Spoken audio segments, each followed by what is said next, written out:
ഒരൽപ്പം ആശ്വാസത്തിന് എത്ര വിലയാണെന്ന് തോന്നിയ നിമിഷങ്ങളില്ലേ? കയ്യിലുള്ള ഡയമണ്ട് കൊടുത്തും അത് വാങ്ങാനുള്ള ഇടം കണ്ടെത്താനാവുന്നില്ല എന്നതും സങ്കടകരം തന്നെ.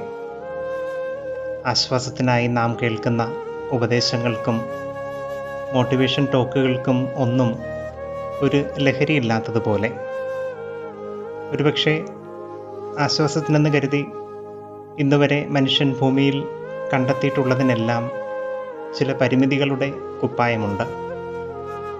തിരിച്ചറിവിതാണ്, ഉപദേശങ്ങളില്ലാത്ത, വിധിത്തീർപ്പുകളില്ലാത്ത, എന്നെ ഞാനായി അംഗീകരിക്കുന്ന ഒരു നിശബ്ദ ഇടത്തിലായിരിക്കണം ആശ്വാസത്തിൻ്റെ ശുദ്ധവായു ഉണ്ടാകാൻ സാധ്യതയുള്ളത്. അതൊരു സക്രാരിയുടെ സാന്നിധ്യമാവാം. ഞാൻ നിങ്ങളെ ആശ്വസിപ്പിക്കാമെന്ന ക്രിസ്തുമൊഴി അനുഭവിക്കുന്ന ദിനം വരെ നമ്മുടെ അശാന്തത തുടർന്നേക്കാം.